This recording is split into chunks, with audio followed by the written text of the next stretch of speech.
Sometimes the night eats the world, and sometimes the night eats my leftover pizza. Really hate that.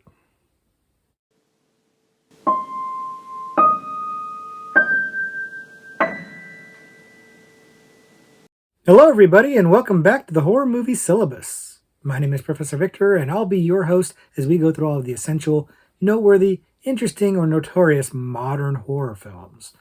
If you're new to the channel, I recommend you check out the introduction video. There's a link to it in the description below, and it's going to give you a pretty good overview of what we do here at the Horror Movie Syllabus. We usually look at a particular subgenre of horror, and then we pick 3 movies from that subgenre to explore. But this is our Is It Syllabus-Worthy series. This is where I take a recommendation from you guys, something that you've mentioned in the comments to one of my other videos, something that I haven't seen before, and I watch it for the first time knowing as little as I can about it, and then I'll let you know, is it syllabus worthy? Is it notorious enough, good enough, interesting enough to make it onto the horror movie syllabus? And of course, the movie that we're looking at today is The Night Eats the World. And this recommendation was given to us by David of the Forest, who I think is something of a newer viewer. And David had mentioned that this movie was awesome, was the word that he used. And he mentioned this in our Other Zombies doctorate level video, which was only released a couple weeks ago as of the time of this recording. And it is interesting because, first of all, he was enthusiastic about it. But secondly, he mentioned that the zombies make no vocalization. They don't make any sound. That was intriguing. That got me interested because I was already, kind of saying in the Other Zombies Doctor video that, it's hard to stand out amongst all the zombie movies. They're all kind of the same, and it's hard to do something that stands out as a little bit different. But that's a little different. Quiet, silent zombies was interesting. That was different. So I was curious about this one. So I fast-tracked it, wanted to check it out, and I did. And I didn't look at any trailers or anything, just went in as cold as I could with just what David had told me. And did I like it? Did I hate it? Let's find out. Like I said, the movie that we're looking at today is The Night Eats the World. The Night Eats the World came out in 2018 and was directed by Dominique Roche, and I'm not 100% sure I'm pronouncing that name right, but hopefully I am. And I'm not familiar with his work at all, but he's directing from an adapted novel of the same name written by Pitt Egerman, and I haven't read the novel either. I didn't know anything about anything until I did the research after watching the movie, but this is coming from a book, and it's coming from a director that I'm not very familiar with, but let's go ahead and just dive into it. And I have some thoughts to say about the director. First, if you haven't seen it before, the movie's about a musician in Paris who goes to his ex-girlfriend's house to try to pick up some tapes. While he's there, he gets into a little bit of an accident, winds up passing out. And when he wakes up, the zombie apocalypse has happened, and all of Paris is basically empty except for zombies. And he finds himself trapped in this apartment building by himself, and he's not even sure, is he the last person alive on Earth? He doesn't even know, but he's got to figure out how to survive and how life is going to be going forward when the zombie apocalypse has happened. And I'll stop there so as to not spoil the movie for you, but this movie is quality filmmaking. I couldn't find a lot of information about the production of this movie, but my guess is that it's on a budget. It's not a very expensive movie. I never heard of it, and it doesn't seem like it has a big production company behind it or anything, a big studio behind it. I'm guessing it's a low budget film, but it doesn't look like a low budget film. It's made rather well. I'll tip my hat to Dominique Roche on that one because it's made well. It's got some really good shots in it. It looks really quality. Like the footage looks quality. The camera work, the lighting seems professional and clean and good and slick. Like it doesn't look cheap. It looks like it's got a real budget behind it. Maybe it does have a real budget, but it looks like it's an expensive movie, and it's not an expensive movie. I'm sure of it. But and it's made in English. It's set in France. It's set in Paris, but it is made in English. The characters are speaking English, and it's well shot. It looks good. Like the angles look good. The tracking looks good. The set design is really solid. I really like the way the sets look on this movie. Like the way they dress, like with all the blood on the walls and things like that, and things that are overturned and stuff like that. It kind of looks like you expect to see in a zombie apocalypse, but it looks good. It looks clean and it looks vibrant. I guess I'd say it's kind of a strange thing to say, but like the movie looks bright in a lot of times, and at times it should look bright, and it kind of shows off that gore and blood, and it's got a suitable amount of gore. It's not a super gory movie for a zombie movie, I'd say there's a lot of other zombie movies that are more gory, but this one had some really cool gore in it. Some scenes that were good, and that set design really brings it home because it starts out pretty strong. Like the movie has him pass out. He's at the party. He's trying to get his tapes back. He's a musician, and he gets bumped and hurts his nose, and he winds up kind of passing out and conking out. And when he wakes up, the apartment's trashed. There's blood on the walls and everything's all over the place. And he like looks out the door and there's zombies on the stairway. And his ex girlfriend is now a zombie. And he closes the door. And it's a great start. It's a really cool instigating incident that sets this all up. And the look of the apartment from the party the night before to what it looks like post zombie apocalypse is a cool, jarring image, and you're just like you're right in it. You're right in this. It grabs you. It grabs you right away. The whole look of it just kind of grabs you. This post carnage scene, you don't see or hear anything that happens. You just see the aftermath. It's a good grabber. It works really, really well. And there are other scenes in this movie that are equally as grabbing and noteworthy. There's some standout scenes that really just kind of like really work. Like, there's the scene where he's playing his drums and the zombies hear them and he's coming and they're coming and they're trying to crawl up to the balcony and they're piling up on each other, kind of World War Z style almost, to try to get to him on the balcony. So gorgeously shot scene. It looks really, really good. And it's pretty cool and kind of exciting. There's a scene where the shotgun goes off and goes through the from the apartment below and goes through the floor and everything happens there. I don't want to spoil it too much, but that shotgun scene was a really cool scene. The scene in the lift, the elevator, the zombies are trying to get him in the elevator. He's having to climb up. Some scenes that work really, really, really well. And on top of that, it's an ambitious premise. You know, like David pointed out, you've got these silent zombies. They're fast zombies, kind of like 28 Days Later. And there's a 28 Days Later vibe to this in the sense that kind of like in the beginning of 28 Days Later when you're looking in, London and it's all empty. You're looking at Paris all empty. And it's very effective. And the fact that they're fast, but they're also really quiet. Like they make no noise. Nothing's coming out of their mouth. It's creepy. David's right about that. It's very effective. It's very creepy, and it's a fresh feeling. I haven't seen that before. Zombies, like one of my complaints about things like Walking Dead and other kind of zombie movies, like generic zombie movies, is that the zombies are quiet till they're right on you, and then they're like, "Arr!" Like out of nowhere. It's like, how are they able to sneak up on you and then suddenly make noise? It never makes sense to me. It kind of annoys me. This movie, they never make noise. Period. They're like sitting there, mouths moving, gaping, and they're just not doing anything. And it makes it worse in some way. It makes it kind of creepy. It's very effective. It's a fresher take on the zombie thing. I like that. But the movie's also ambitious in what it's trying to do from a narrative standpoint. It's really kind of an exploration of like the mental health of somebody who would survive the zombie apocalypse. And that's a cool idea. I like this idea of focusing less on the zombies, less on the apocalypse, and more on the survival aspect of it. And I don't mean the survival aspect like how we're going to rebuild society and everything like that, but really like the nuts and bolts of it. First, like trying to procure the things you need: food, shelter, making sure that your place is secure, and making sure that you've how much space you have and where the zombies are and things like that, locking it down. Figuring out how you're going to do things like cook and how to have water and stuff like that.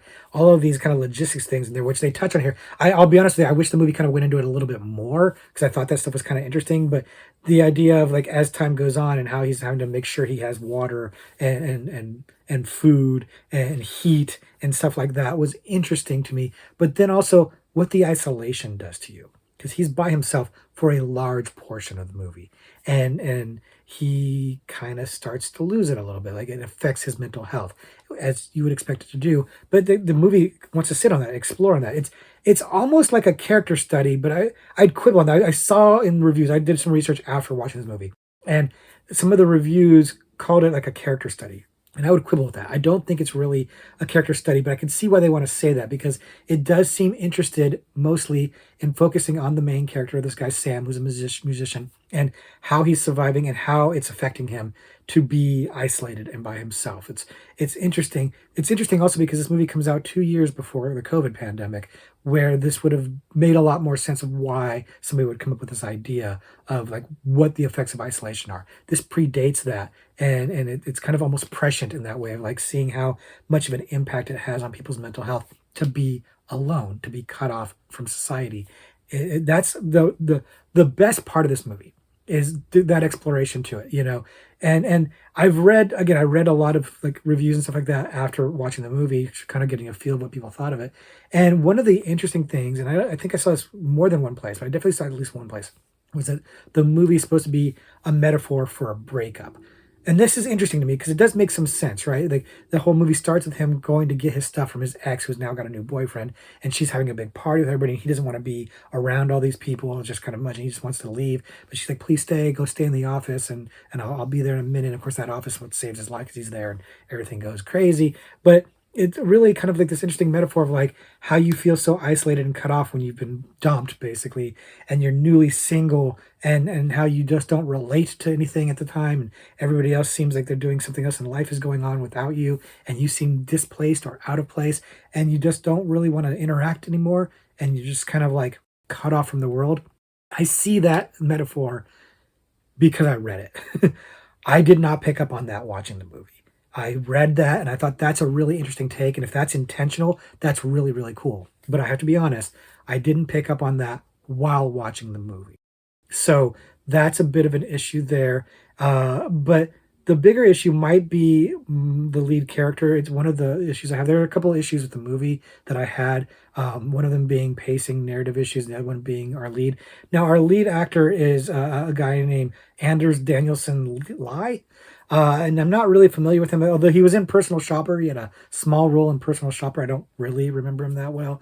And at first, he's very resourceful as a lead, maybe a little too resourceful, maybe a little bit of a Mary Sue, right?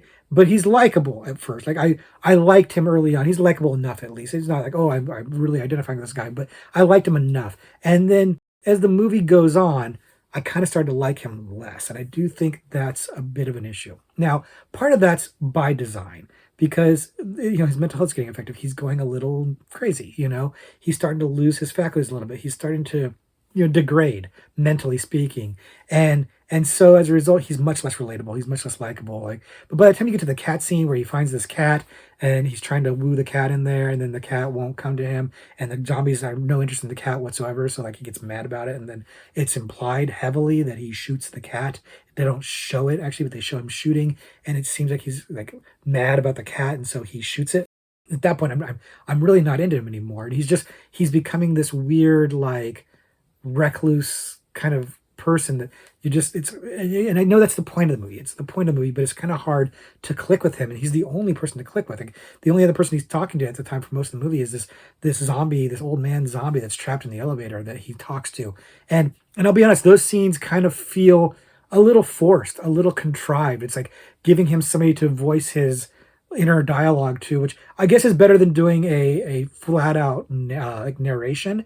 I guess it's better than that, but it felt a little contrived to have him have this zombie that he confides his innermost thoughts to and he has conversations with. It felt a little forced. I didn't buy into it super, super much. The other thing about this movie that was bothering me a little bit is the pacing, the narrative. Like, I know what it's trying to do. I think it's ambitious what it's trying to do, but I don't think it's totally nailing it. Partly because I'm not connecting with the character that I'm supposed to be connecting with in terms of exploring the mental health of survival and stuff like that. And part of it just because it gets slow. Like, the opening was really strong, but then it gets slow. It slows down quite a bit. Like, you're seeing him like try to gather everything he needs to survive, and I did find that interesting. I was still interested in that stuff, even though like I said, he's a little bit of Mary Sue. Like, he's very resourceful. He is very on top. It's like he watched all the zombie movies and he knows exactly what to do in the zombie apocalypse. But I was letting that slide. That's not a big deal. But like once he's kind of set up and everything like that, then it's like he's kind of bored and doesn't know what to do, and he's like playing music and stuff like that, and it's like his day is boring, and I get that like that's kind of the point is his days are monotonous and boring and mundane and repetitive, but that also makes the movie that way. And like I get that you're trying to make us feel like he feels, and I think that's clever. I think that's good filmmaking, but it also makes for kind of an unsatisfying watching experience because I'm feeling the repetition. Like, very frequently in the movie, multiple times in the movie, several times in this movie, he hears a noise that sounds like somebody, and like he does not sufficiently investigate that sound, right? And that does lead to a narrative thing later on, but like it's just like you're so bored and there's nothing to do and like your life is monotonous, and you're not going to go and just like thoroughly check out what it is you just heard. You're just going to assume that it was whatever, like, I don't know, a rat or a zombie that's trapped or whatever. It seemed a little strange considering how capable and resourceful he's shown to be for that to be his attitude about that. And it kind of drags. It drags a little bit. It's not a long movie. It's a 90-minute movie. And there's times where I'm just kind of like waiting for something more to happen. And again, I understand that's the point, but because I'm not connecting to the character as much anymore, I'm getting antsy watching the movie, you know? And the whole thing about him being a musician kind of comes into play. Like, he does love his music, so he's playing the music, and there's a whole lot of things in there about his musical, aptitude and his, love for the music that, I'll be honest, fell flat for me. It wasn't super captivating or interesting. It just wasn't for me. I'm not a musician. It didn't work for me. I understand that Anders Danielson Lai is apparently an actual musician. When you look at his like Wikipedia page, it lists him as a musician and an actor. So maybe they were trying to leverage a little bit of his real life talent. But it wasn't bad. It wasn't anything like that. It was like, oh, it ruined the movie. It just didn't do much for me. And in terms of ingratiating me to the character and making me feel connected to him, it didn't do that. It didn't offset his mental health degradation, kind of making him feel farther and farther away from me, and the story kind of becoming monotonous and repetitive. And then, of course, the ending happens and something changes. I'm not going to get into it. Of course, something changes that kind of prompts him to break that monotony and do something a little different. And they got interesting again, and it really wound up starting going somewhere. And then it took a twist that I thought was interesting. And I thought, again, for that theme of like the mental health of a survivor and what it means, I thought it was working pretty well. It was not totally unique or original or fresh, but it was good enough that I thought it was an interesting spin on this, and it made the movie end on a bit of a high note, but a high enough note to make it syllabus worthy. Well, let's find out.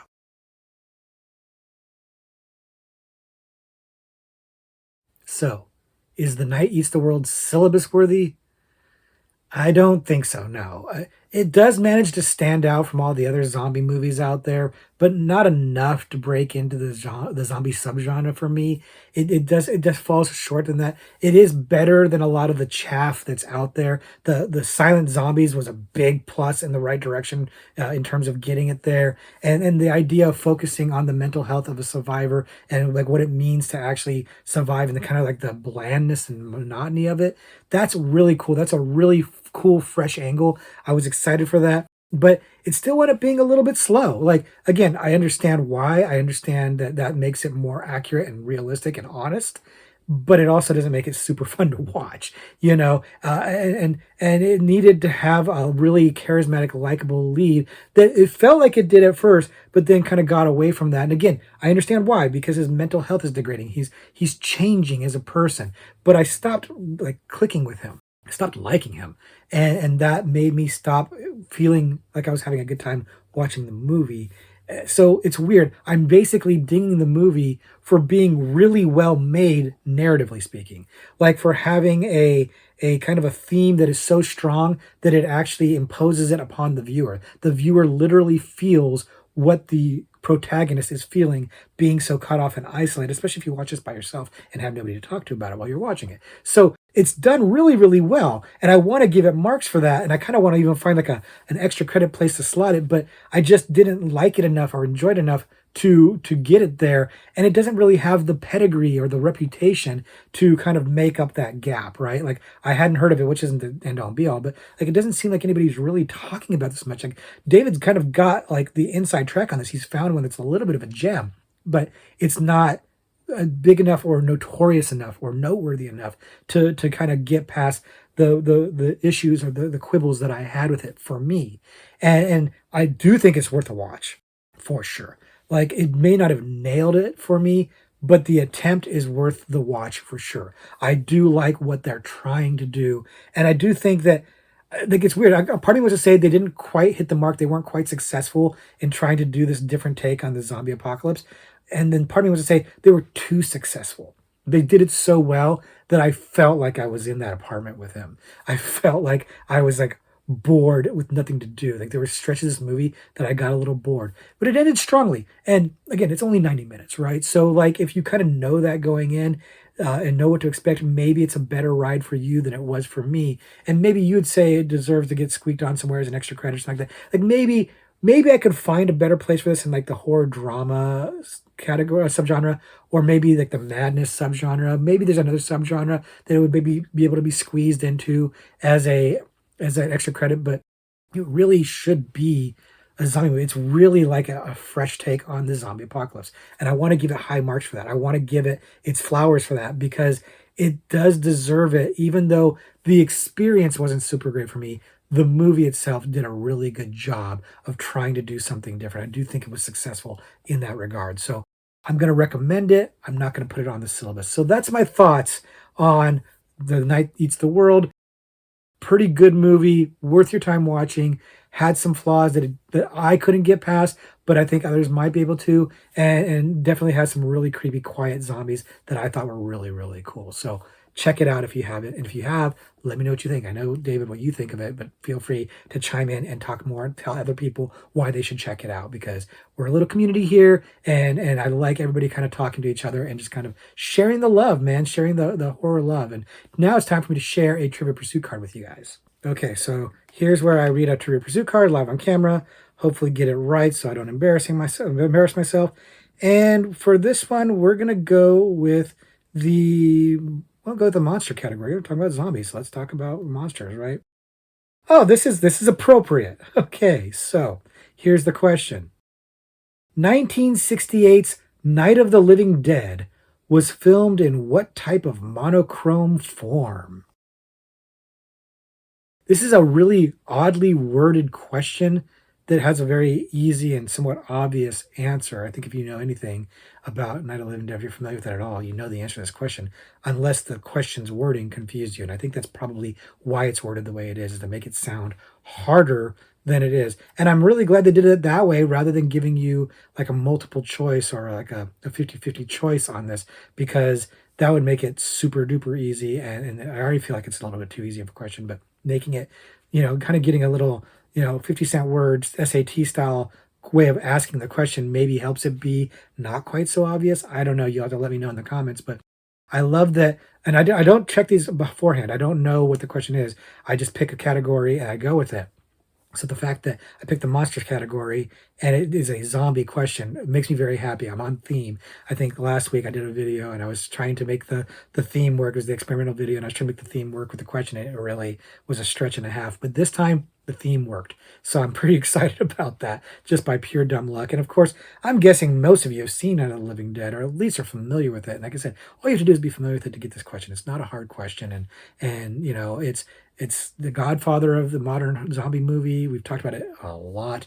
We talked about it. We even touched on it a little bit in our other zombies video that inspired David to recommend the movie for this video. So it's all coming together, man. This is all on theme, on point. I'm very excited, but I've prattled on a lot long enough. Like you guys have had time to figure out the hopefully easy answer to this question. Lock it in. I'm going to answer it, of course. My answer to the question is black and white. It's filmed in black and white. And we'll just double check the card. Black and white. Yes, the only reason why this might have been a hard one is because they talk about monochromatic format, and it's like that sounds a little fancy. It's black and white, guys. And if they had said, is this filmed in black or white or color, everybody would get it right? It would be super easy. So I'm glad that they at least tried to make the question a little bit difficult. Not the most, difficult question of trivia question, but I got it right. I'm guessing all of you got it right too, but if you didn't, let me know. And if you didn't, and you guessed something weird, let me know in the comments what you guessed, because I always find that to be a little bit fun. But thank you very much for hanging out long enough to get to this question. Thank you for checking out Night Eats the World with me. Like, if you haven't seen it, go ahead and check it out. David, thank you for the recommendation. I do think it was worth watching. I did enjoy overall what it did, even though there were points of time where it got a little dull for me. But check it out if you haven't seen it, and let me know if you think I like I did, or is it awesome like David said. Like, I don't think it's awesome. I just think it's good. But good is still good. So let me know what you think of it in the comments below. Let me know other recommendations of movies that I haven't seen that I should be checking out, zombie or otherwise, in the comments below. And maybe I'll do another video where I talk about one of those. But until then, I'm just going to say, class dismissed.